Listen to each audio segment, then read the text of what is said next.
Thank you to our sponsor, the Home Depot. The FIFA World Cup 2026 is here. Games every single day, and the best seat to keep up with all the action is right in your own backyard. Big screen outside, grill going, neighbors and friends coming over to watch. Now that's how you host. As an official supporter of the FIFA World Cup 2026, the Home Depot's got what you need to get the backyard match day ready. That's right. Whether it's a projector screen setup, string lights, little patio furniture, the Home Depot will help you make your yard the go-to spot. And with fast, free delivery on over 2 million items, you can focus on setting up the ultimate backyard fan zone instead of making trips to the store. So, as we welcome the world to our backyard, get your home watch party ready with an assist from the Home Depot. To learn more, visit homedepot.com/FIFA World Cup 26. With the Spark Cash Plus card from Capital One, you earn unlimited 2% cash back on every purchase. And you get big purchasing power, so your business can spend more and earn more.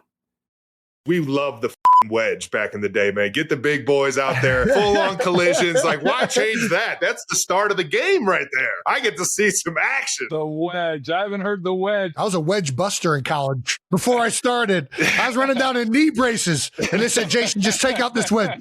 No joke. UCF had a really good kickoff. Like, hey, guys, just go down there and take the wedge out. We go down there. We blow this 4-man wedge up. It goes 106 yards to the house, not the sideline. I would have loved to have seen him not only run down the field, but run down the field in knee breaks. That's right.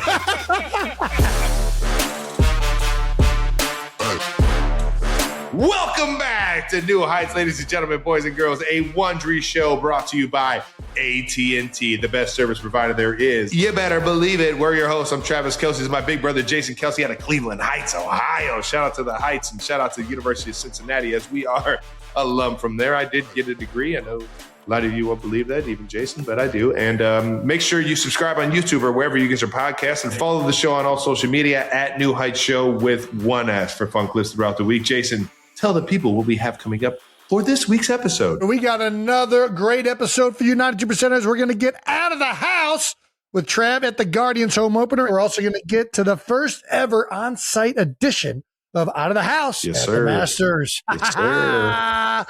And Hall of Famer Troy Aikman is here. That's right. The one and only. The best. Troy is incredible. And he's great in this conversation. You guys are going to really want to stick around for that.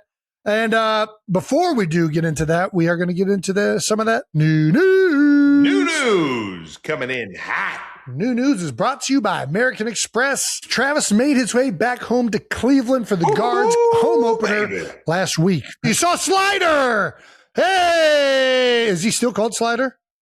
Or it is Slider? It's a boy, don't even right? go down this road, Jason. Yeah, I saw Slider. All right. I saw Slider, man. I got to see everybody over there at Progressive Field, man, over there at what we call Jacobs Field. Got to be a part of the Guards home opener as we took the game 4-1, man. There we go. You know, it's just something about getting my feet on the ground in Cleveland just energizes me, man. You got those nice loafers on. You like those things? These bad boys. Those things are Yeah, nice yeah. things, man.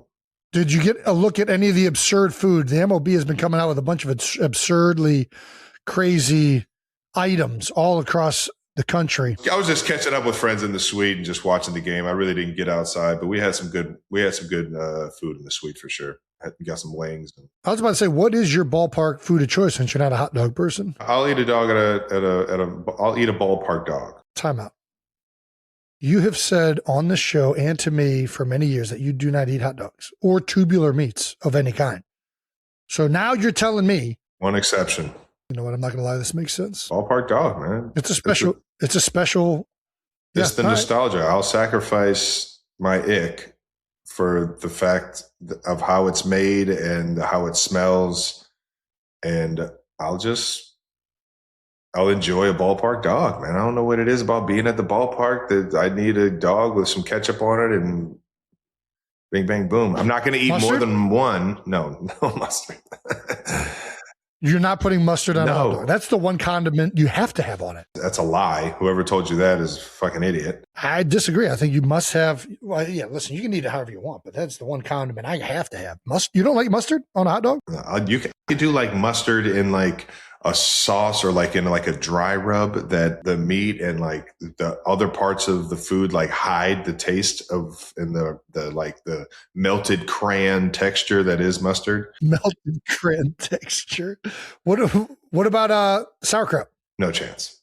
I can again if it's hidden in like a Reuben like a Reuben sandwich, or like a corned beef sandwich, maybe the sourness can get a little too pungent. We should just like review all these crazy foods that have been going on. Did you see this one over Arizona? I think I'm going to go to a Diamondbacks game this year solely to try this ice cream, peanut butter sandwich, whipped cream, Cracker Jack, Kit Kat concoction.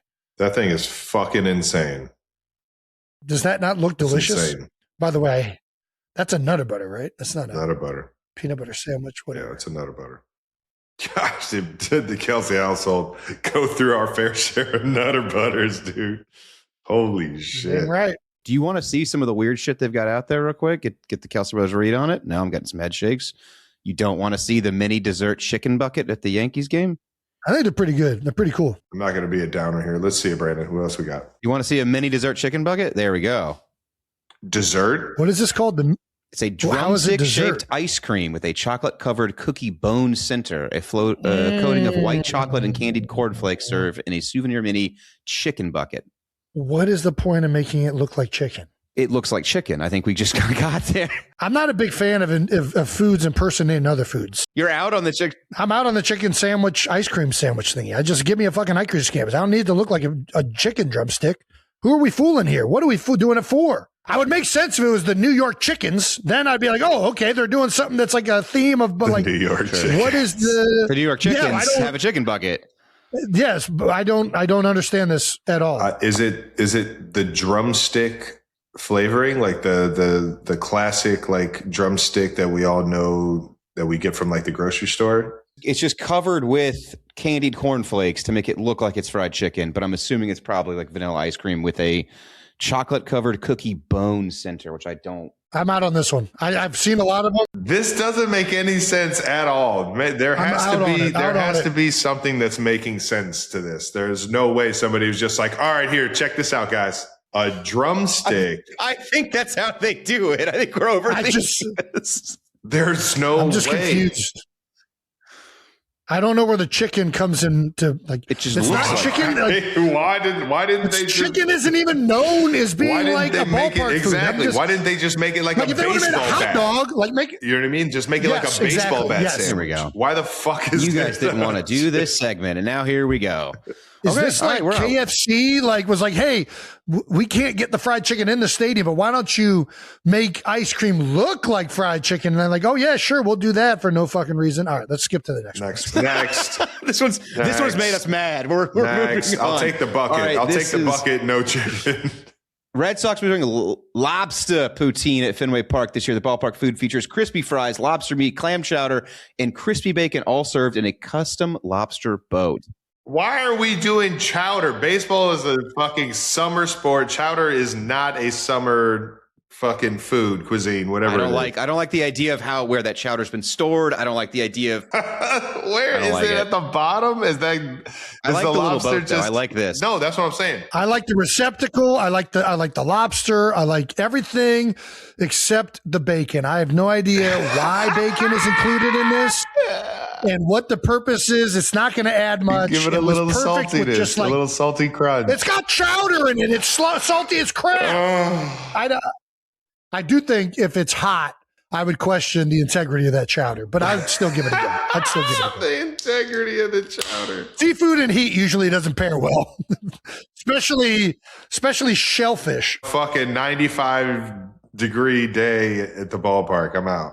I'm going to try any of these if you'll have me, but I will not try the chicken drumstick. I'm boycotting the chicken drumstick. Well, a Yankees fan or somebody in the Yankees organization, please tell us how this came to be. I will say this. They did give us a great moment. I'm going to share this. There was a man who constructed a chicken bucket hat tower. No, see, that's the thing. I like the bucket. I'm big into this. I'm big into the bucket. With the bucket.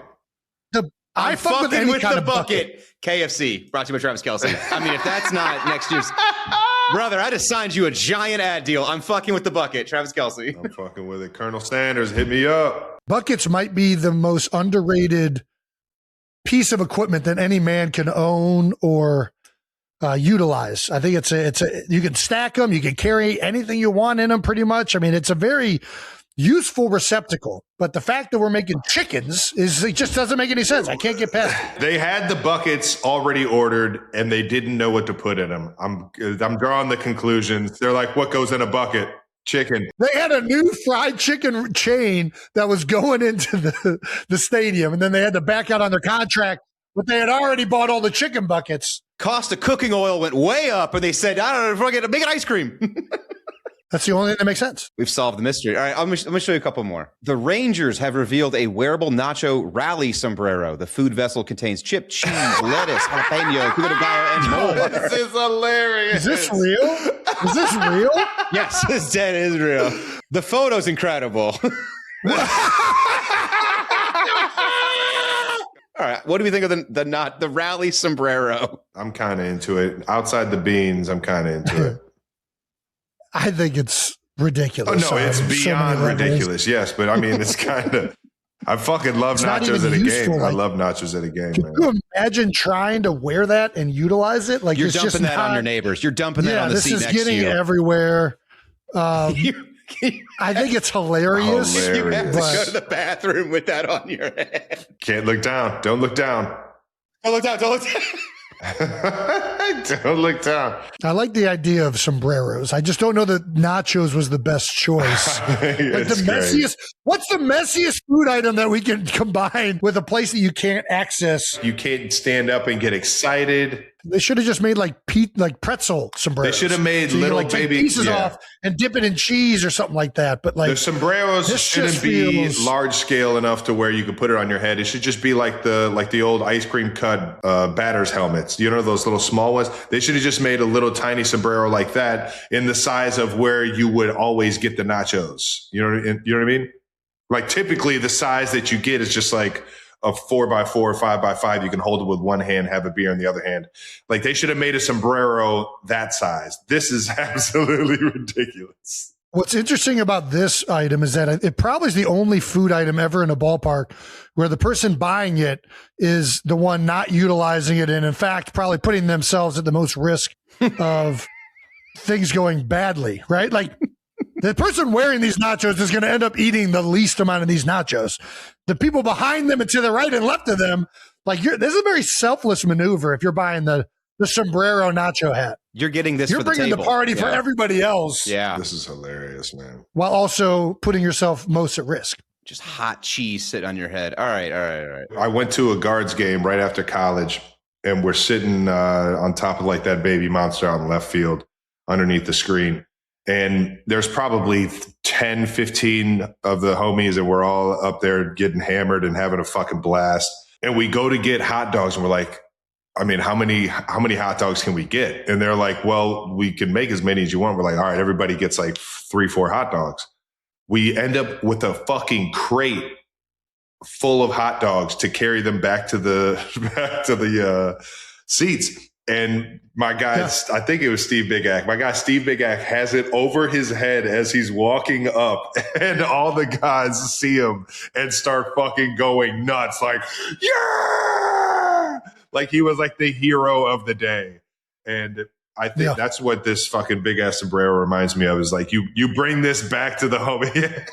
You're just like, let's fucking go. You're down a run and this rally sombrero hits. I think this is going to be, yeah. Okay. Absolutely hilarious. Last one, Phillies. The Schwarbomb Sundae. It is a mini helmet filled with soft serve ice cream topped with a funnel cake, fried strawberry uncrustable, fresh strawberry sauce, and fruity cereal pieces. Ooh, I am so in on everything outside of the Fruity Pebbles cereal, to be honest with you. I'm not a big Fruity Pebbles person. It's just sprinkling. I know, but I'm going to try it. Don't get me wrong. I'll give a full report. I'm a big fan of helmet ice cream. I love strawberries. I don't know what it is about strawberry sauce. Like strawberry Uncrustable? No, strawberry sauce. It says fresh like strawberry sauce, like the drizzle over. I don't know what it is about that. It makes me like, it gives me like the ick, like the fucking, Yeah, I'm in on that. Strawberry I sauce? love What, me too some sweet? strawberry. No, Too it's sweet? just I think it's the texture of it. It's like Texture, too syrupy. yeah, it's like that red syrupy. It doesn't look like there's a lot of I don't know what it is. I don't love it. But I love everything else about this, and I'm taking that souvenir home. And Ohio Deep fried Ballpark. Uncrustable. I was in when I read funnel cake fried strawberry Uncrustable. I mean, that's the only thing I need to hear. I'm going to try this now. Dude, fried Uncrustable is going to be incredible. Yeah. All right, that's ballpark food. It's called a Schwarbomb, so I'm going to give it a go. Great name. Great player, great name. All right, that does it for new news brought to you by American Express. Thanks to our presenting sponsor, AT&T. Here's the thing about golf. It's where deals get done, relationships get built, and connections matter the most. That's right. Just like you need reliability on the course, you need it in your network. That's why you should choose AT&T, a champion partner of the Masters. All right, Jason, I got a question. If you could play Augusta National with any three people, dead, alive, who's your dream foursome? Tiger Woods, Fred Couples, Okay. and I got to say Jim Nantz now, because I heard he does commentating for people that are playing it with him. Yeah, need that. Whether you're closing a deal between swings or catching a tournament while traveling to work, AT&T delivers the seamless connectivity that keeps you in the game on and off the course. Because when the connection matters, it has to be AT&T. Connecting changes everything. Visit AT&T.com/connect-to-change to learn more. Thank you to our partner, American Express. Ooh, when you're at a live event, some of the best words you can hear are, come this way. Oh, yeah. Yeah, at a game, concert, doesn't matter what event it is, the American Express Platinum Card always comes to mind when people think of premium experiences. Elevating your entertainment is where American Express Platinum Card membership really shines, granting you exclusive access to unique experiences worldwide. That's right. It's the kind of thing that makes a regular night out feel like the event of the year.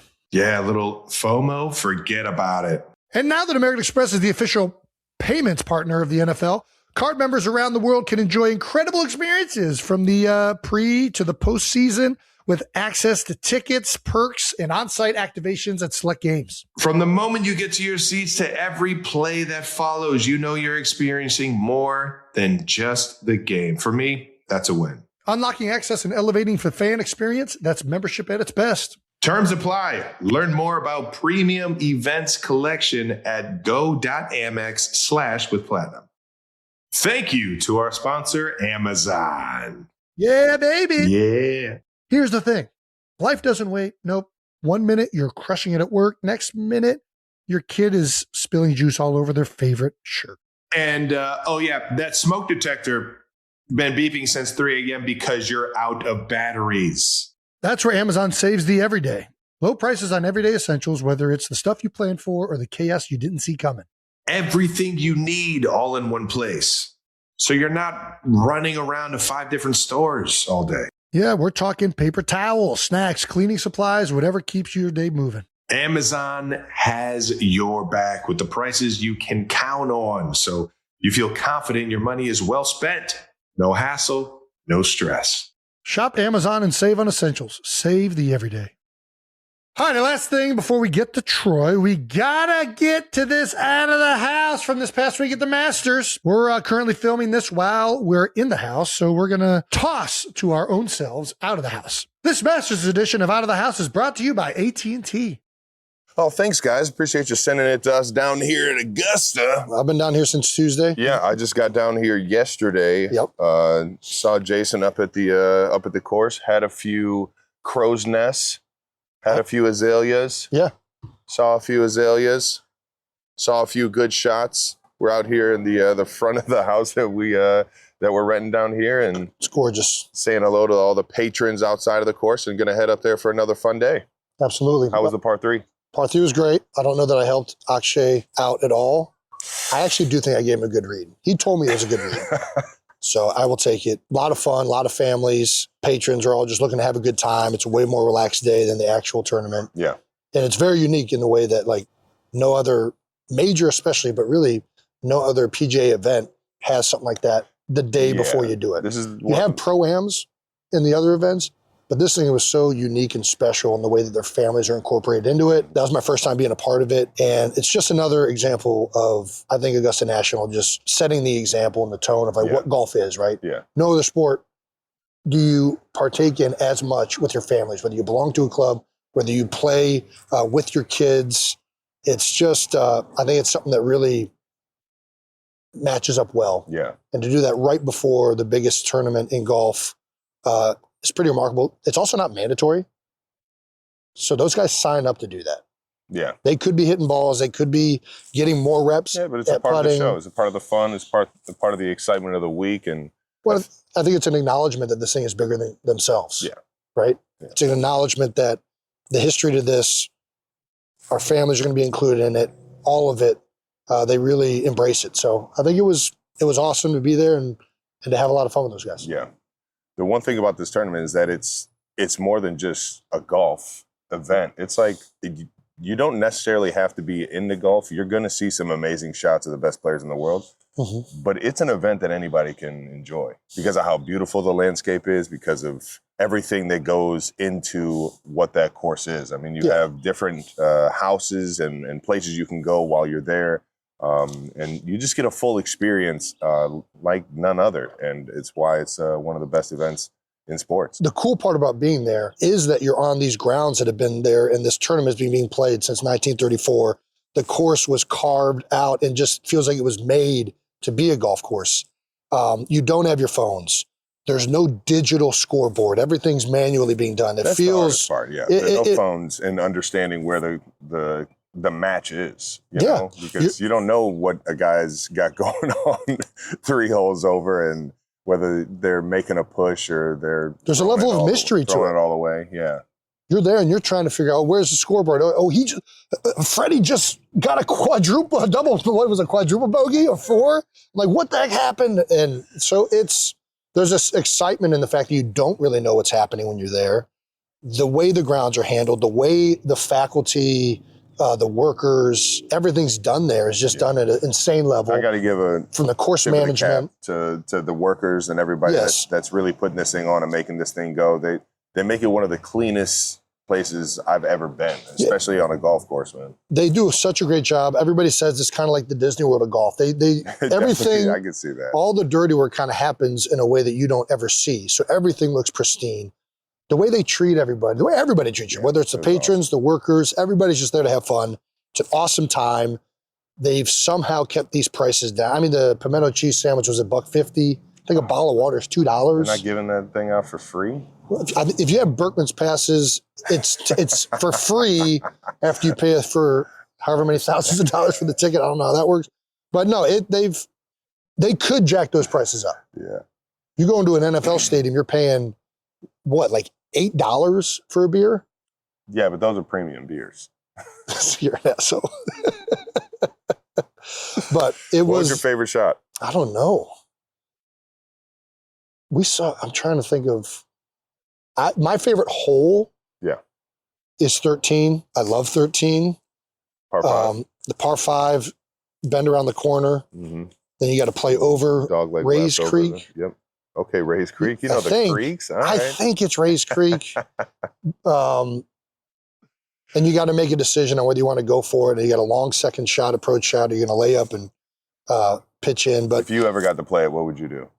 What would I do? Yeah. I'm going for it. You're going for it? I'm not trying to set a score. I'm trying to have a story. I'm trying to turn the corner and everything. There we go. Yeah, it's that hole's awesome. I just like the par 5s, honestly. Par 5s and par 3s are the most fun ones to tee up because you're going to see somebody throw a dart at one of the par 3s, like 16, or 2 coming down the hill. That's a fun one, yeah. Yeah, well, you see scoring. You're going to see somebody go for an eagle. You're going to see some birdies. Like, there's a lot of action, I feel like, on the par 5s and 3s. Yeah. So those are the ones I like to post up at. You think Rory's running away with this thing or what? I mean, he's winning by 6 strokes right now. Yeah, sounds about right. For those of you that don't know, it is Saturday morning. The cut has just been made, and Rory is winning by 6 strokes. He is going to be potentially the first person to repeat as Masters champion since Tiger Woods did it in 2001 or 2. It was either 2000, 2001, or it was 2001, 2002. Either way, he would be the 4th person ever to be back-to-back Masters champions. I think that would be awesome. Another guy that's up there right now, Justin Rose. I got to see him win the U.S. Open in Philly in 2014. Yep. Awesome dude. I watched him and Spieth and Koepka. Yeah. On a par 3 and then tee off. And man, it's just crazy when you see these pros tee off with the driver, man. Yeah.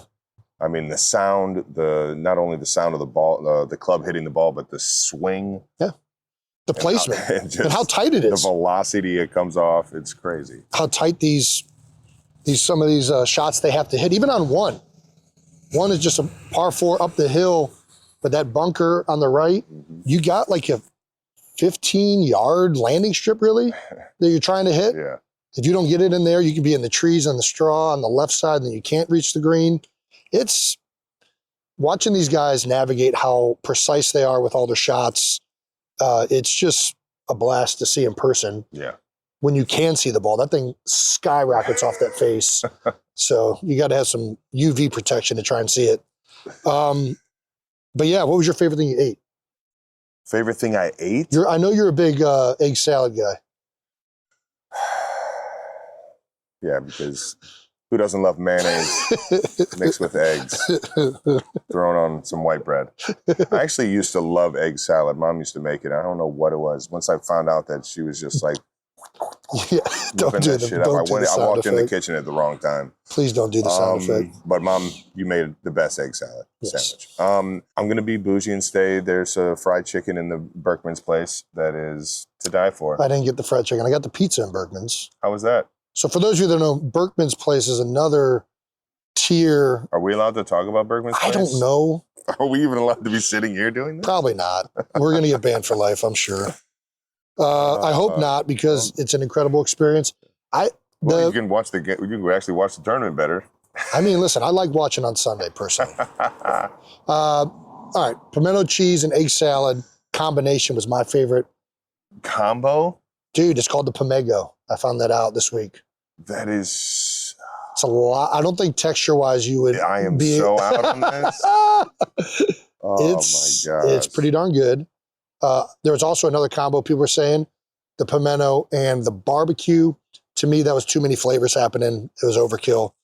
Pimento I can see and the maybe chicken, barbecue. Classic chicken, grilled chicken sandwich. Yeah. That was good. But the Pimego is my favorite combo of it. The ice cream peach sandwich. You didn't get one of them? I'm glad you tried all this because I didn't. Yeah, I was here longer. I was trying to watch some golf. They were also having me do it as a part of the broadcast, so I didn't really have a choice. Missed that. It was all delicious. That's it. Yeah, That's all I got around to. Yeah, it was. You see Nance? See Daly? I didn't see either of them. Me neither. I'm hoping I can maybe find Nance today. And we called into Top Dog. Who knows if old John Daly's still over there at Top Dog? He is. He's there right now, actually. We called Top Dog yesterday when we left the course to see if he was still there, and he had just left.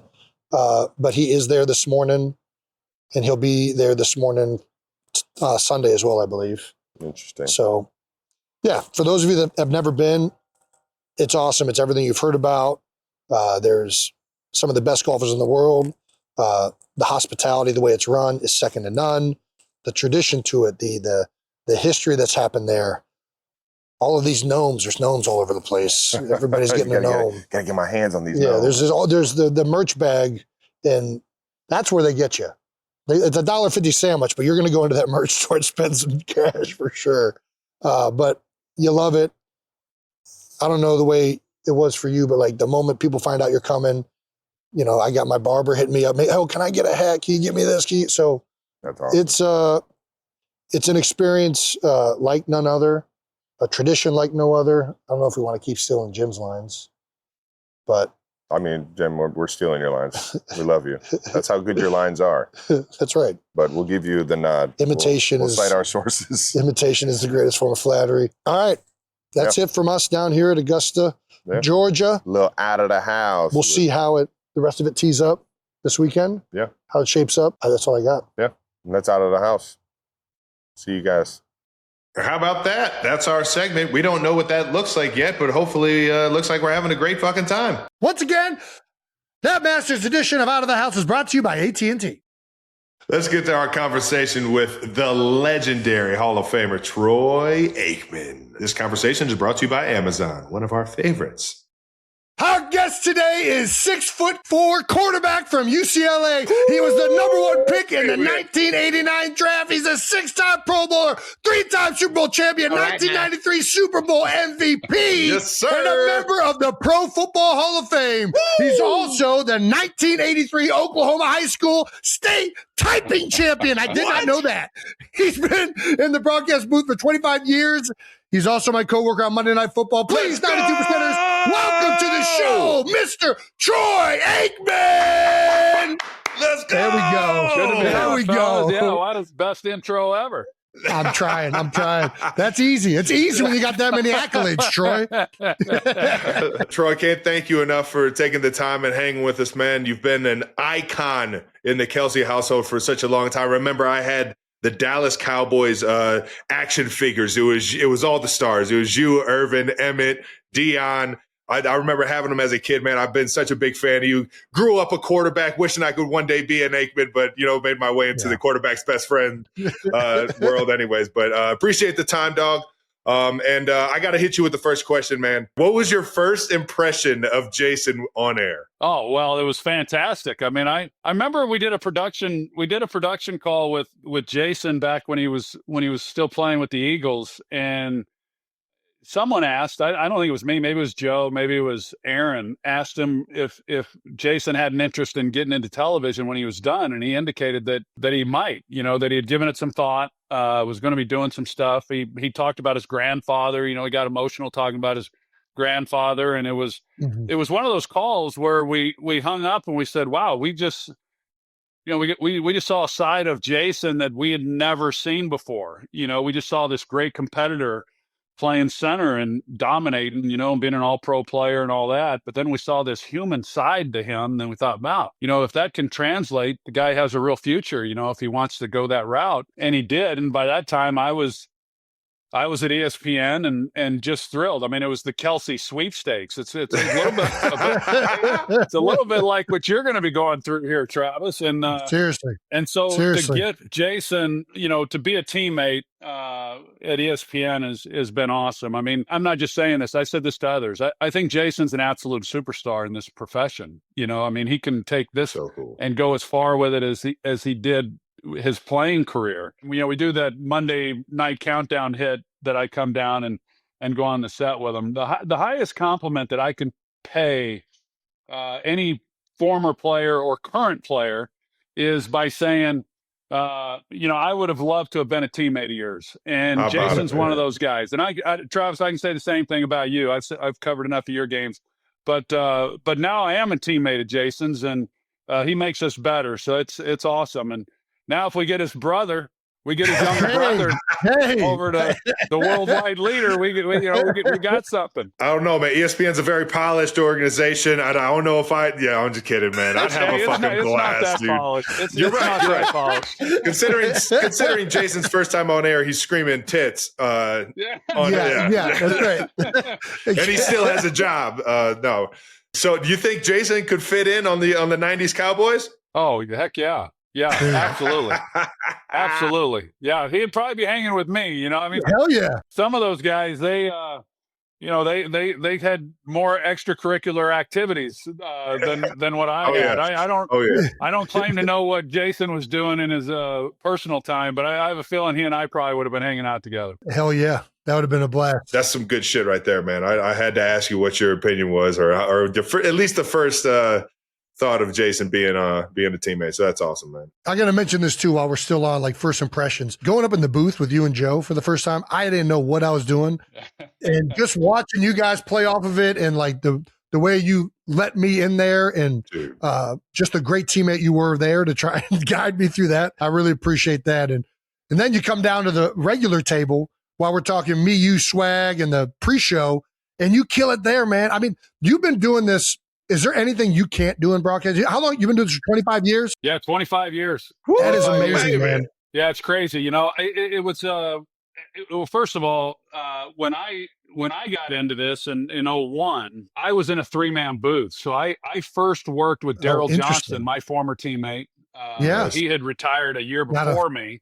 And then Dick Stockton. So the three of us. And then after 1 year, Madden left, and when he went to Monday Night Football, And so then they were looking for a new number one booth. And that's when I got paired with Joe Buck and Chris Collinsworth. And I was in another 3-man booth with those guys for 3 more years. So my first 4 years, I was in a 3-man booth. And I knew pretty early on that I didn't like the 3-man booth, but I learned a lot by going that route. And the other thing is too, there was no social media. So, I said a lot of dumb things. I still do. But when you say something dumb, you're man, I hope, and you didn't have to hear about all the people who heard you say it, and now, there's not much grace period. There's not much grace period in life, period, but especially in broadcasting. So you don't really get a chance to kind of learn your way. Everyone has a quick opinion on guys as soon as they come into it. But like working with Collinsworth was good for me because he had been in television for a number of years prior to that. And Chris is one of those guys. There's a handful of these type of guys. There's not a lot of them. He could host a radio show. He could host a studio show. He can be the analyst. He could do, he can do games. He can do all of it. He could do play-by-play, I think. There was one time when they talked to him about maybe doing play-by-play with Madden, and I could not. I wouldn't even attempt it. I think what Joe Buck does and what play-by-play guys do is such a unique skill. I've gotten more comfortable in front of the camera over the years, which is only natural, but I'm not as talented as a lot of other people that could really kind of do any type of medium they wanted to. I don't know, man. I think you kill it every time we talk, me, Swag, Ryan, SVP, every time you're on the desk. It is amazing to us how quickly you snap into it.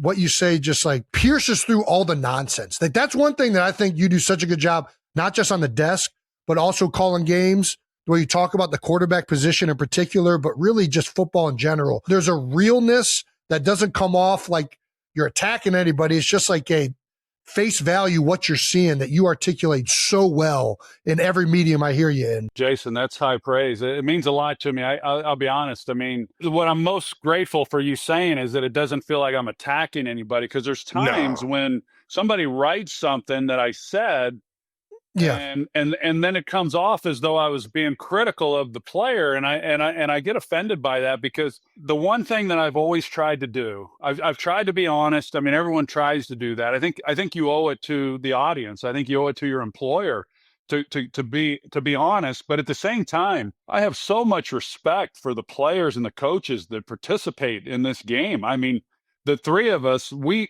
know how hard the game is to play. And I especially know how hard the quarterback position is to play. Doesn't mean every throw's perfect. Doesn't mean every time the quarterback plays, he plays well. And I will point that out. But I hope I do it in a respectful way, and not in a way that tries to embarrass or be disrespectful to the people that are out there on the field doing it. For sure. And it doesn't come across that way to me, especially when you're watching it live. Anybody can write an article with like a sound bite and frame it in whatever way they want. I was going to say, I think the players understand that the most. You know, the guys that are seeing exactly what you're seeing and how you're describing it really appreciate your ability to put it into words and to give that to the viewers. And I think, we all are our biggest worst critics if we're the best. You know, if you just have to have that mentality. So if somebody's saying that I'm not doing something that I need to be doing, like I'm the first one to point that out. So I think the players definitely see that first, and it's typically the viewers that have this love and desire that, you know, their quarterback or their players are the best and can never do anything wrong, that have those kind of views on that. Especially Dallas, because they, I'm sure, Jason, if you do games, or if you were to say anything on a pregame show about the Eagles, immediately gets like, if I say when I'm calling a Cowboys game, and I don't call as many now on Monday Night Football because we only get 2 games a year, whereas at Fox, I had many more. Yeah. But if I didn't agree with a penalty that benefited the Cowboys, I mean, the Cowboys fans they'd lose their mind. Traitor! The one thing I do remember from when I was playing, I would be watching a Sunday night game or a Monday night game, and a quarterback would make a throw, and the analyst would say, "No one that he's the only guy in football that can make that throw," or he's the best guy there is at that position. And then the next week, another quarterback would do something. They'd say, "He's the best at," and I'm like, there's 31 other quarterbacks that can make that exact same throw, you know. I mean, and so I never have been, and maybe at times this is not good, but I've never been prone to hyperbole. Like if I do say something that's really strong, I mean, it's because I honestly believe that that's the only player that could have done whatever that was. You know, I mean, I think it's disrespectful to all of the other great players in the league if you're only trying to sell that moment for television and not really being totally honest about the league overall. Absolutely. And it comes across for sure. And we're not going to name other announcers, but other guys get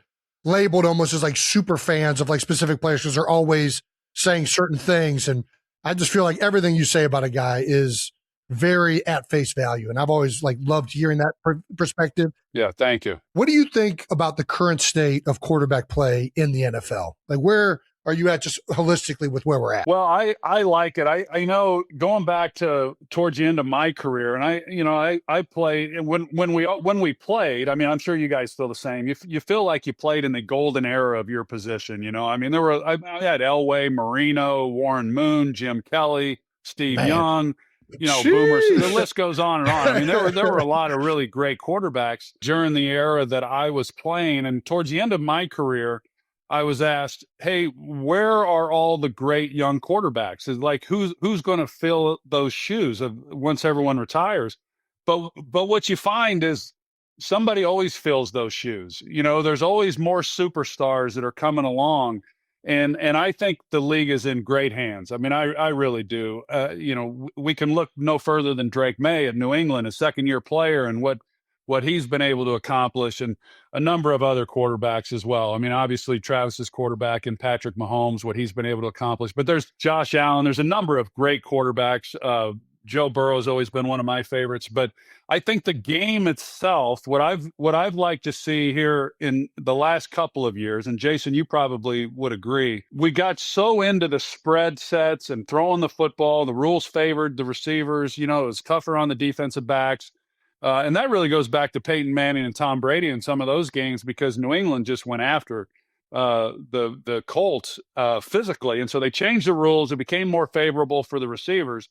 So we saw this influx in teams wanting to throw the football, and now it seems to kind of be coming back to the middle where teams are running the ball more. And I love that. You know, I mean, my career, I would have loved to have thrown the ball more than I did, but if I was a coach today, I would do it the same way we did the 90s Cowboys. I mean, a power running game, the play action game, and we see that from we see that in San Francisco. We see it in with the Rams. We've seen it with Chicago, a lot of other teams, Chicago, and they're kind of coming back to that, which I really like, which is only going to benefit the quarterbacks. So I like where the league is right now. I love these young quarterbacks and all the greatness that we've been able to see from that position. I love to hear you talk about the 90s Cowboys, man. It's so fucking fun. I was just telling you how I was watching the documentary and how excited it felt like that organization, everybody in that building got when you guys got Norv Turner. Yeah. And I think I'm really just I'm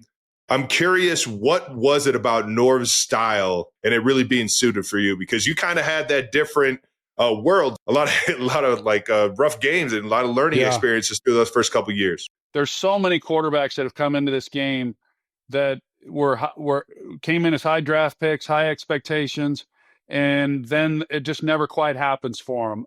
And my first 2 years in Dallas, I was on that path. I was on the path of being a bust. We were the worst offense in football, really both years, my first and second year in the league. Norv Turner then came in my third year with the same players, really pretty much the same offensive linemen, same skill players, Emmett, Michael, Novacek. And in our first year, we were a top 10 offense and we went to the playoffs for the first time, won 11 games.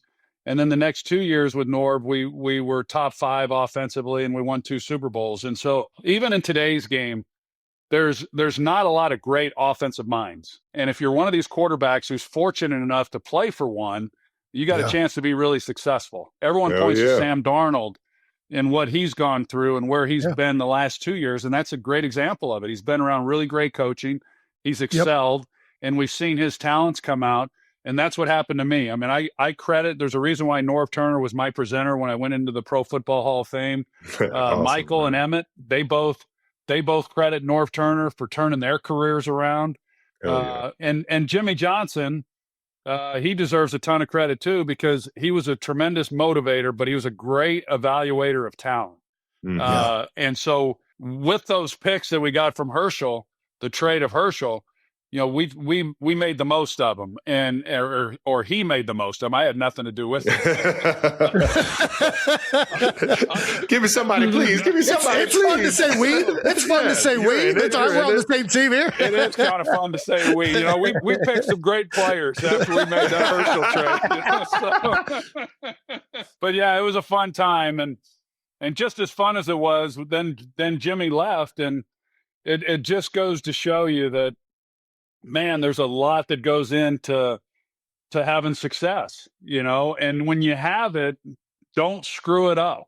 And I think that the egos of Jimmy and Jerry, it happened too early for them in the NFL. They didn't realize really what they had. I think if it had been down the road years later after a longer period of struggling, I think maybe everyone would have kind of taken a back seat and said, well, wait a minute, this is too good. Let's just enjoy it and let's not mess this up. But so be it. Yeah, the perspective makes all the difference. I remember 2017 when we went on to win the Super Bowl that year. Brent, we had a really good team. We could all sense in training camp. You just know when you got the roster, everything's clicking. And Brent Selleck stood up in front of the guys and was like, guys, I went to the NFC Championship game my rookie year and we lost. And I was like, we'll be back there next year. It's been 10 years since I've been back to that game. Yeah. He's like, you don't know how hard it is to get there. And when you got it, to take advantage of it. And that was it's launched the season. It really had us take it off. But I mean, the perspective you don't really know until you have been through it and you've seen the downturn. You realize how special it is to have all those pieces in place. Let me ask you this, because you brought up organizations failing quarterbacks more than quarterbacks failing organizations. If you're building an organization right now, I know you're helping out with Miami, you're trying to get a young quarterback. What is Troy Aikman's pinnacle of putting this guy in a successful situation? First of all, I'll say this about quarterbacks. I'm sure you guys do it as well. I worked the draft in 2018, I think. It was whenever Sam Darnold and Baker Mayfield and those guys came out, Josh Allen. Yeah. It's a great quarterback class. So, that's the only aging year. like fine wine. Yeah, it's only getting better. It's only getting better. And I worked that draft. So I went to some of these pro days and watched these guys throw. Yeah. Now I don't go physically to the pro days, but I'll watch a number of them on NFL Network. And quite honestly, I watch them and I think to what do you evaluate? I mean, what do you get? Watch. This isn't even football. It's just, hey, let me just show you how strong my arm is. And, you get to see the ball come out. You get to see a little bit of accuracy, but to me, there's nothing that happens at a pro day for a quarterback that translates into whether or not this guy is going to be successful in the NFL. And it's all the intangibles, because if you're looking at being drafted, you've got enough arm strength, you've got enough athleticism, and then then what's going to determine it? Well, what kind of leader are you? Do you want to be the best there is? Are you the first one in the building? What are your work habits? Are you intelligent? I mean, there's just a number of things, and I feel it's easy. It's easy when you walk into a production meeting and you're meeting Patrick Holmes, who's already won 3 Super Bowls. Yeah. I mean, he's got it, whatever that is. The trick is then finding that person who has it when they're still in college and they're getting ready to go to the NFL. So that really becomes how you evaluate it. But I think as far as what would it look like to give a young quarterback success, it goes back to kind of what we talked about earlier. I would want him under center for the most part. I think the college game has gotten to where these quarterbacks sit back there, hold the ball, they're waiting for guys to get open, and then when they get open, they throw them the football. They don't read coverages. They don't understand coverages. There's no sense of timing. It's one of the reasons why I loved watching Joe Burrow play so much, because the ball comes out on time. He's an old school quarterback. Man. I mean, he could have played Meyer in the 90s. And you can feel that, yeah. So I think getting under center, it forces a quarterback to kind of play in rhythm and get the ball out. So I'd want that. I'd want a running game, all those things that are really beneficial and helpful for a quarterback. But you're right. There's a number of teams, Dolphins included, that are looking for the next young quarterback that can be their guy for the next 10, 15 years. You brought up college.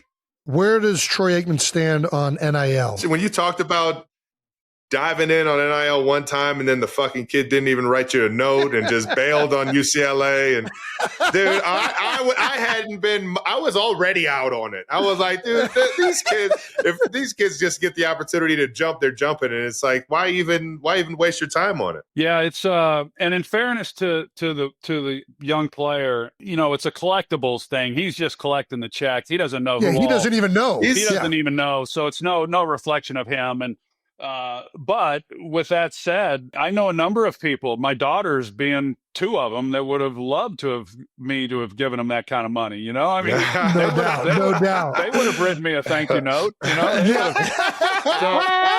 I never even met him. I never even met the guy, and then he didn't play. So and I speak for probably most people out there. I know that most alums have heartburn over this whole NIL program. And I don't know how it gets cleaned up, but I do feel that at least in the NFL, you've got a contract that if you take money, you're obligated. That's what it feels like it needs to get to. You have to honor that, man. Yeah, you can't collect a check and then the very next year go back in the portal and then go collect another check. It defies, what this country's supposed to be about. I always thought players should be paid because you couldn't work in the off season, or you could work in the summers. You couldn't work during the school year back when I was playing. And I didn't come from a wealthy family at all. But there were a lot of teammates of mine who came from less money than even I did. And they were really struggling. And I thought, man, these guys should be getting paid something. And the NCAA, I think, just really dropped the ball. I mean, if they'd gotten out ahead of this and said, okay, here's what we're going to do, and they didn't do it, and now it's the Wild West out there, So it is insane, man. And what you don't hear about anymore is the quality of the education. Yeah, that's. I haven't heard that. I haven't heard education come by about college football since NIL came about. It's all of a sudden it's not even discussed. Graduation rates, none of it. I never heard a kid ask, "Hey, how are my credits going to transfer if I switch schools here?" haven't heard that one yet. No. But let's play a hypothetical, because this is all funny games. If you were a college quarterback and you had one more year of eligibility, but you knew you were a top 5 lottery pick at a great university, but the NFL is waiting on you and everybody knows you're going to be a top pick, would you stay an extra year or play for the worst or get drafted by the worst team in the league? Well, it says Jets, Travis. I'm not going to do the Jets thing. we got an employee that works with us at New Heights that's a huge Jets fan, and the question was, would you get drafted by the Jets? But I'm just going to say, would you question whether or not to stay the extra year or get drafted by arguably like a rough situation? That's a hard one, because typically, for instance, when I came out in '89, I was first overall pick, and the Cowboys, of course, were the worst team, and they were the worst team in football, and we were the worst team in football even after my rookie year. We regressed. We went from 3 wins before I came to Dallas to 1 win when I joined, and so that didn't look like a great situation, but yet it became an amazing place to play, and so I think you got to be really guarded about saying, well, historically, this franchise hasn't done it. And so do I really want to go to that place, or should I stay in college another year and maybe, reshuffle the deck and I get a chance to go play somewhere else? There's a lot of, you take Peyton Manning going to Indianapolis, what he was able to do, they all look good. Joe Burrow going to Cincinnati. I mean, all these programs start looking better, when you start getting the right people in place. So that's a hard one. I think it's so important for these quarterbacks to play. Just play in college, play as many games. I mean, the chances of them then going on and having success in the NFL go up dramatically. I mean, you look at a guy like Bo Nix and what he was able to do, and it's so rare. A lot of these quarterbacks have only had 13, 14 starts in college, and that's a big jump than going to the NFL and expecting to play well. Is there anybody out there that's struggling in the league right now that you would say might be the next Sam Darnold? Not offhand. When going back to that draft, Sam was my number one guy. I mean, so when I evaluated him, I thought the one question mark with Sam in college was the turnovers. He turned the ball over a lot in college, fumbles and interceptions, and he still has had some of that in the NFL. But early on, it looked like, well, maybe it's just not going to work out for him. But like we said, he goes to San Francisco, backs up, then he goes to Minnesota. And then what he's done this year in Seattle has been awesome. We've seen that from Baker Mayfield. Josh Allen was a bit of a project coming out of college. People thought it would take him longer than it did, and he's the one who had the most success right away. So I've talked to so many people who evaluate quarterbacks for a living, and I've said, hey, when you walked in and met with Aaron Rodgers coming out of college or Joe Burrow or whoever, did you know they had it? And it's about 50-50, I mean, it's a coin flip as to whether or not what you think is what they're going to become. And that's why there's so many people that have been wrong. It's not an exact science in getting these guys right. Well, quarterback is even the hardest one to judge, I feel like, because like you've been saying, there's so many intangibles that determine whether that guy pans out. That's right. We got a great one coming out this year. He took college football by storm this year with both his play and his personality, man. He's a bit of a unique individual, and Fernando Mendoza over there at Indiana, obviously national champion. Everyone's saying he's going to be the number one pick. What's your read on him if you've been able to catch him playing football? I haven't studied him. I've seen him play a little bit. My college football viewing is really more or less the game's on, and I'm studying, preparing for our broadcast or whatever, and so it's more background noise. So I don't really study him too hard. A big fan of what he's been able to do. A big fan of that university, for that matter, and what Curt Cignetti accomplished. I mean, it's just remarkable. I mean, it just blows me away. Speaking of him, not to avoid your question, but they played UCLA a year ago, week 3. I'm home on a Saturday. They're UCLA, Indiana at the Rose Bowl. And they start talking about Curt Cignetti, and I'd never heard of him before. And they say he came from James Madison. They go through his whole thing. They played the soundbite of, all I do is win, Google me. And so I got so locked in, like that's when television worked, like it hooked me, and I was locked in on this game. And it wasn't because of UCLA. It was because, man, I want to know more about this Curt Cignetti. This old ball coach, man. And I'm watching his team play, and you could tell they were just so well coached. They'd catch the football. They're 3 yards short of the first down, but the guy immediately catches it, knifes up the field, picks up the first down. I'm like, man, these guys, they've been well coached. So I've been following them ever since. And so I'm a huge fan of what he's done. Now, Mendoza, I will say, I was just having this conversation with someone else that every year there is a best quarterback in the draft, right? There's always a best quarterback, but it doesn't mean that every year there's a franchise quarterback in the draft. And I think that that's what, and I'm not suggesting that Mendoza is not a franchise quarterback at all. I'm just saying that, that's what has to be evaluated. Is he the first overall pick? Should he maybe not be the first overall pick? It's just that, as we've talked about, the league is so starved for quarterbacks. And if you're one of those teams that needs one, man, they all look like franchise quarterbacs. You talk yourself into it real quick. That's right.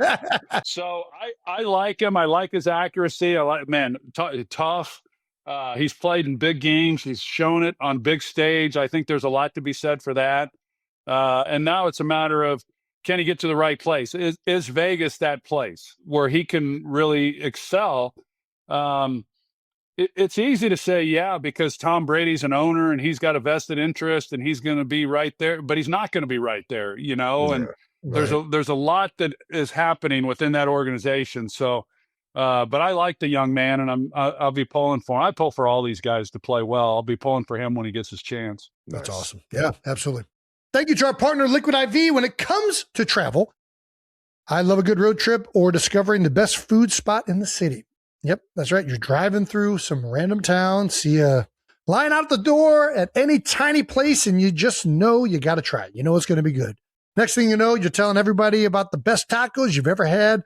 And those unplanned detours, well, that's what it's all about. And Liquid IV is the best road trip travel partner to stay hydrated throughout those trips. Just one stick in 16 ounces of water hydrates faster than water alone with an optimized ratio of electrolytes, essential vitamins, and clinically tested nutrients that Liquid IV dubs Hydroscience. It turns ordinary water into extraordinary hydration and comes in delicious flavors like lemon lime, popsicle firecracker, and white peach. Stay hydrated for every adventure with on-the-go hydration from Liquid IV. Tear, pour, live more. Go to liquidiv.com and get 20% off your first purchase with code NEWHEIGHTS at checkout. Thank you to our partner, Lionsgate Michael. It's my middle name. So something pretty incredible is hitting theaters on April 24th. It's called Michael, the new biopic about Michael Jackson. And here's what makes it incredible. Jafar Jackson, Michael's actual nephew, is playing him in the film. This is incredible. This isn't just about the greatest hits or the iconic dance moves. This goes deeper. It's the real story of how someone became a legend. The journey behind the music that changed the world, Michael, hits theaters April 24th. And honestly, this is one that you're going to want to see on the big screen. Head to your favorite theater's website and grab your tickets now. The Michael Jackson biopic, only in theaters April 24th. Thank you to our sponsor, Allstate. Checking Allstate first could save you hundreds on car insurance. That's smart. Not checking the street signs before parking the car. That'll get you a ticket. The only trip you're taking in that instance is to the tow lot. That's right. Yeah, checking first is smart. So check Allstate first for a quote that could save you hundreds. You're in good hands with Allstate. Potential savings vary, subject to terms, conditions, and availability. Allstate North American Insurance Company and affiliates, Northbrook, Illinois. Let's get to this segment right here. We're calling it Get Off My Turf. Get off my turf! We need to narrow these field goals. It's too easy to kick field goals now. I'm also out on these touch screens on the walls. I'm out on that too. I am out on that too. Oh, I want a smart house. What the is wrong with morons? Get off my turf. Get off my turf! It's a new segment for us. Sick of this new wave, man. We've been bitching about all types of shit on how the NFL's changed, man. We're huge. We love the fucking wedge back in the day, man. Get the big boys out there, locking arms, fucking full-on collisions. Like, why change that? That's the most exciting. That's the start of the game right there. I get to see some action. The wedge. I haven't heard the wedge. You're talking to two wedge guys right here. We fucking love that shit. Crackback blocks being legal, defenseless receiver rules, man. I just watched the doc and Michael Irvin is just out here just enjoying every single lick he's taken over the middle, man. I'm just becoming more and more of a beast every time he catches one, man. And it's just a different game. So, Jason, go ahead. I was a wedge buster. I was a wedge buster in college. Before I started, I was running down in knee braces, and they said, Jason, just take out this wedge. No joke.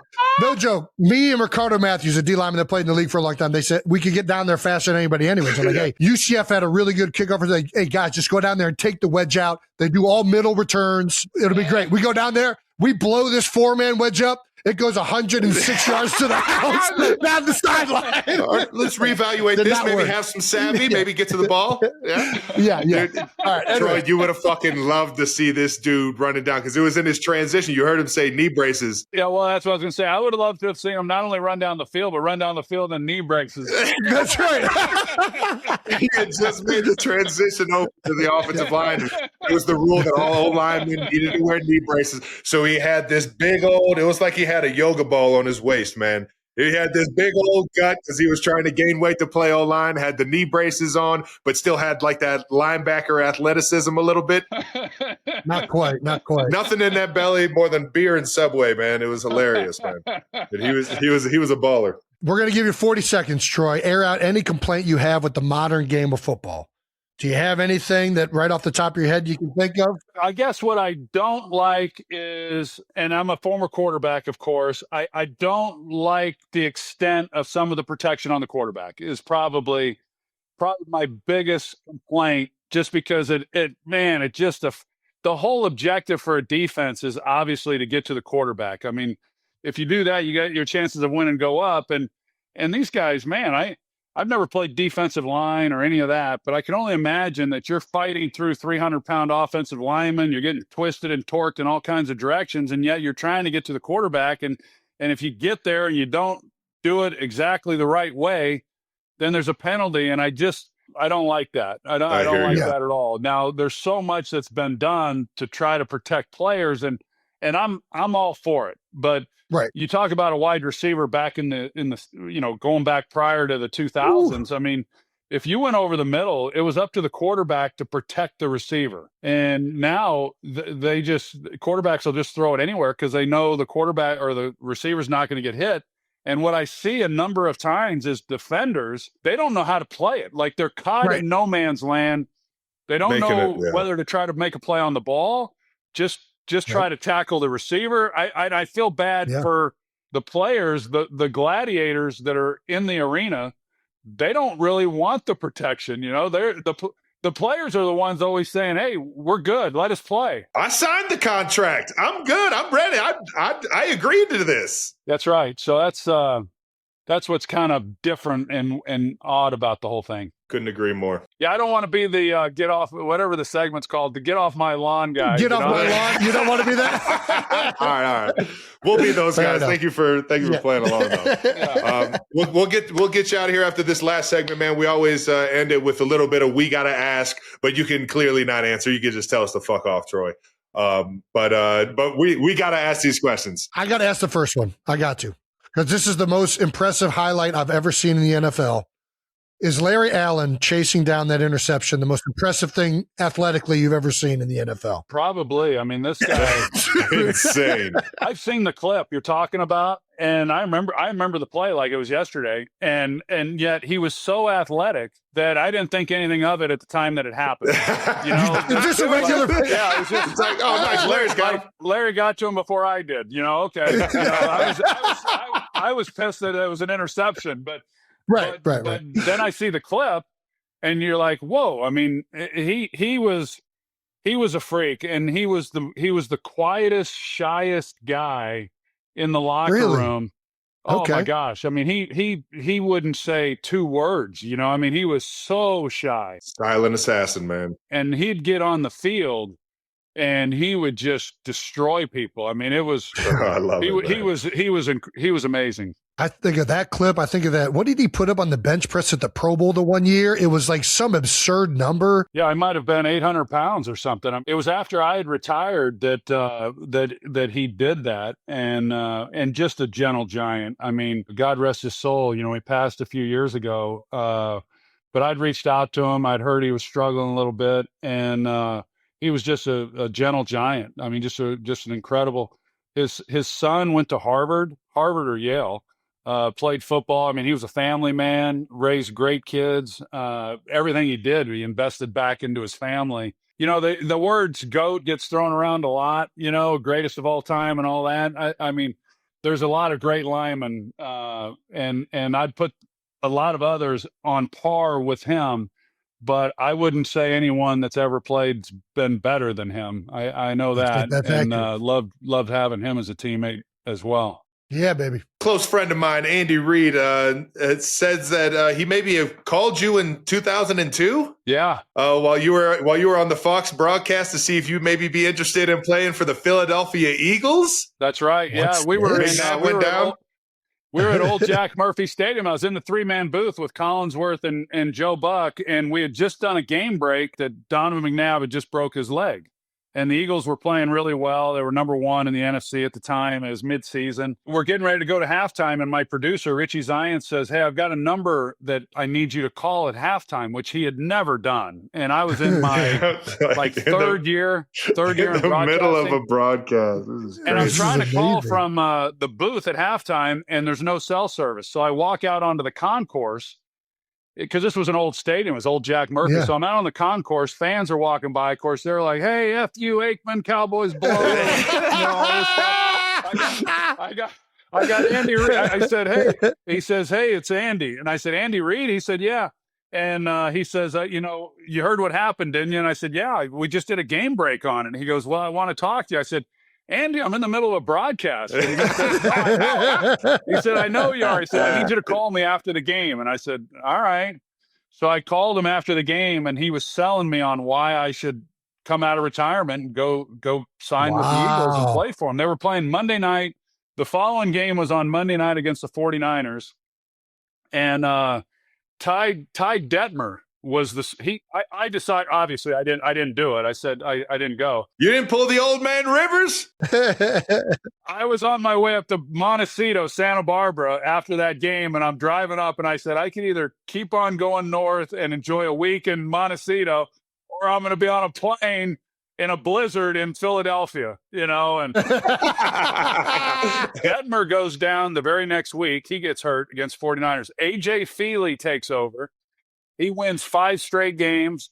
McNabb comes back from his injury, finishes out the season, and the Eagles went to the NFC Championship game that year. So it wound up being still an amazing year for him. There you go. That's wild. But what a fun story, man. That's crazy. I can only imagine trying to be on the main concourse while fans are yelling at you. It's like, this is Andy? Oh, man, that's too funny. Speaking of Philly, do you have any favorite stories from playing in Philly? I know they're good on defense now, but back when I played, it didn't matter if it was Buddy Ryan, Bud Carson, Ray Rhodes. I mean, it didn't matter who their defensive coordinator was. They beat the dog shit out of quarterbacks. I mean, it was 91. They were number 1 against the run, number 1 against pass, number 1 overall. They were knocking quarterbacks out every week. And my first game against them, I didn't know a lot about them my rookie year. Our first game was on Thanksgiving in Dallas. And at the end of that game, and that was the year, obviously, we weren't very good. And at the end of that game, they x-rayed both shoulders, both knees, my elbow. I thought I had broken bones through my whole body. We had to play the Eagles 2 weeks later. And after they x-rayed me after the game, they said, yeah, no, everything's good. I said, everything's good. What and I had to go back 2 weeks later and play against these animals. I mean, they were brutal. Relentless. And that was a game they were throwing, they had the snowballs with batteries, and they were. I didn't take my helmet off. The Santa Claus throwing snowballs at him on his little tricycle. I mean, that stuff was real. That's amazing. Yeah, man. Yeah, So they were good. I remember we were sitting around at a round table one off season. It was me, Favre, Elway, and I think Warren Moon. They asked us where our least favorite place to play was, our toughest place to play. And they get to me, and I said Philadelphia. I mean, it was hands down. Philadelphia's the worst place to play. And Favre, and they go to Favre, and Favre says Philadelphia. And I said, what do you know about Philadelphia? When have you? He had only played there one time in his career, and it was like 4 years earlier. I said, I got to go there every year. These guys are. I mean, that defense was they were so good. I mean, Reggie and Clyde Simmons and. The list goes on and on. Seth Joyner, Eric Allen. I mean, they were just dominant. We got a running joke on here that an average fan couldn't get a single yard in the NFL. But with the guy as much football knowledge accumulated as Joe Buck, could Joe Buck get a yard in the NFL? Get a yard doing what? Running the ball? Running the ball. Yeah. Or out wide, catching a nice slant. However. There is no chance. None. In fact, Joe played football. He broke his neck playing, when he was in high school. He broke his neck? Yeah, I didn't know this. Broke his neck playing football. Get with the giggle is hilarious. Joe would not only not get a yard, he might not get up. I mean, come on. Are you serious? My bad, Joe. I set Joe up for failure right there. Who's a better actor, you and Jerry Maguire or Jerry Jones and Landman? Jerry Jones and Landman. Did he not crush that? It's so fitting. Dude, that scene in the hospital is unreal. I've had a lot of meetings with Jerry over the years. I've had a lot of great conversations with him about his past. And, when he gets into talking about some of the things that he's lived through and that he's done, it's pretty fascinating. And so I've heard variations of basically that story that he told in Landman. And so Joe and I were talking about it, Joe Buck, and he was saying, hey, did you see it? And I said, yeah, I saw it. It was phenomenal. I said, but I've heard him basically tell that story. I said, he wasn't acting. That's Jerry. I mean, that's Jerry telling the story. And Joe made a great point. He says, no, I hear you. I hear you that it's his story and all that. But he told it in a sound studio in front of 40 people with cameras and lights and an audience, and he sold it. He And sold that it is for acting. sure. That is acting. Yeah. So when he said that, I said, you know what, you're right, because we've all been on commercial shoots, and it's not as comfortable as what Jerry made it feel when he was delivering that. I thought he was phenomenal. Couldn't agree more. Yeah, the cadence and like the way the pauses and it just came off so real. And I've gotten to know Taylor Sheridan, and we were talking about that piece that Jerry did, and I agree. Taylor said if he wanted, he could make a living as an actor, and he could. Nice. I mean, I got a joke I could tell, but I don't want to tell it, so I'm not going to. All right. It would go There we go. viral, and then I got my hands full in the media for the next. So I'll leave it at that. But when we stop recording, we're gonna hear this. All right. yeah. Using a former teammate to fill in the blank. People forget that blank was a problem. Using a former teammate to fill in the blank, that blank was a problem. People forget that this man was a problem. I mean, obviously we had some colorful figures, and well documented, I might add. But the thing that there's a lot of people who point to Michael, and it was in the documentary of all the things that he went through, and dealt with in his personal life and away from the field. And I would say that Michael, like, he and I have a relationship that's so unique, and it's been that way forever. My mom, who's passed, Michael and I were on a cruise after my first year, and I brought my mom, and like my mom, Michael and the trouble and the things that he got into, like my mom would not have condoned those things. A lot of people's moms wouldn't. A lot of people wouldn't, right? But my mom loved Michael Irvin because every time he saw her, he made her feel like $1 million. And I've met y'all's mom, and when people make your mom feel special, I mean, you can't put that into words. You can't put a price on that. And so, 100%. and my mom loved Michael right up until the day she passed. And Michael and I have that relationship to where for the longest time, as I've gotten older, you're more willing to tell people what they mean to you and that you love them. But when you're in your 20s, Michael was the guy who would come over, see me in public. He'd come over, give me a kiss, and tell me he loves me, and these bear hugs. And, Yeah. It's just, and regardless of whatever was happening in his life, when we went out to practice, because people would say, how are you and Michael so close? And I said, you know what? When we go out to practice, it doesn't, like, we live totally different lives. But he gets out there and he runs every route like he's preparing for the Super Bowl. It's never affected the way he prepares during the week. And that's all I cared about. I mean, if a guy came and showed up to work and was ready to get better that day and help us win, man, it was go do whatever the hell you want. And that was Michael. I don't know how he did it, because he ran hard away from the facility, but he ran hard at the facility as well. And it's why we were as close as we were. Man, I love Irv, man. He's the best, dog. He's a piece. He's one of one for sure. Do you have a welcome to the NFL moment? You might have already named it with the Eagles game from your rookie year, it sounds like. But it was the Eagles, and it was my rookie year, and it was Thanksgiving that I talked about. That in college, a big guy breaks through the line. I wasn't the fastest guy in the world, but I could run. I ran the wishbone at OU when I was playing at Oklahoma. But you just run away from them. You run away from them, you throw the ball, and you go on to the next play. And we're playing the Eagles, and Reggie White got through the line. So I take off running, and then somebody tackled me from behind. And I was just like, who was that? I didn't know they brought a linebacker or something. Yeah. When I got up, it was Reggie. And that's when I remember thinking, man, this league's different when you've got 300-pounders like Reggie White who are running you down from behind. And so that was my welcome to the NFL moment. That's a mean guy chasing you for sure. Troy, we can't thank you enough, man. One of the best to do it on the field, in the booth. Stand-up guy, man. Thank you for all the nuggets of gold, the wisdom, the stories, brother, and of course the time, man. This is fun, man. You got it, man. I appreciate you guys having me. You guys are awesome. Thank you so much.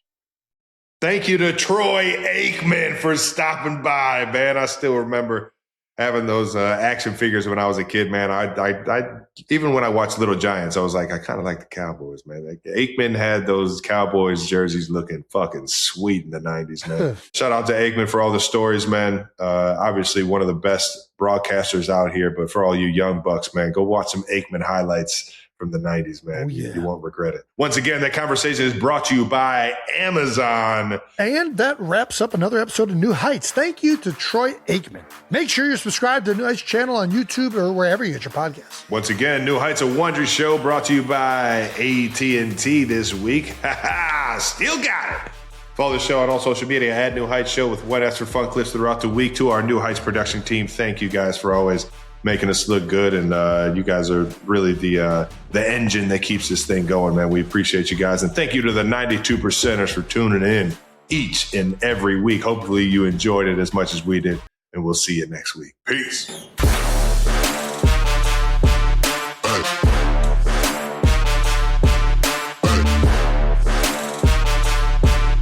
Does Intuit TurboTax want to sponsor my trip to the zoo? The LA Zoo? No, I went to the Living Desert in Palm Springs. It's a better zoo. Oh, you're full of shit. I'll take you. You're as close to San Diego as you are to the fucking desert. But so I was in the desert looking at wedding venues. This was not a zoo trip. Oh, this was Brandon. J. Travis. So nice. It was very nice. And here's what I've learned. It's expensive. Oh, fuck. Oh, yeah. I said, Lauren, how serious are we? Honey, there's an Applebee's right there. She'll say yes to that. Honey, you know I love you. It's $3 margaritas. How much are we really looking to spend on people? Half off apps after 10. After 9, actually. They moved that up an hour. They have something called a triple dipper. I think our guests will love that. Yeah, let me know when you guys want to come out. I'll book it around your schedules. Are we invited? You guys are both invited. You skipped Jake's, so you got to come to mine. You're getting married at the zoo? Honestly, I would get fucking married at the zoo. I'll have a little wallaby running around. Dude, don't tempt me. Just come out on an elephant? That's epic. Dude, they had rhinos, man. Fucking rhinos are sick. Bro, rhinos They are are fucking... They're sick. Very intense. Did you go in the cage with them? No, they don't give me the Travis Kelce tour. Don't do it. I'm with Gin Pop. They keep me behind the fence. It's terrifying. No, they're like... You're looking at an alien when you see them fucking trot around. Like, yes. Holy shit. I have a ridiculous AI algorithm right now of hyenas. Hyenas. Yeah, that one is hilarious. The one where he's just laughing in the front seat. Oh, I saw that one. That's one that I had to look up. I'm like, I know this is fake, but I just let's just see if it says AI in the comments. Ridiculous, Jason. You had to look that up. You had to double check. I knew it. The hyena had a mask on. Brock, is this real? Hilarious. Just comment section. Just a quick glance, making sure. You can't ask AI about another AI thing being real, because then they're on the same team. They're going to say, yeah, it's real. The robots get together. Yeah, they're like, yeah, it's real. Oh, yeah, no, it's real. That's real. That's fine. Love it.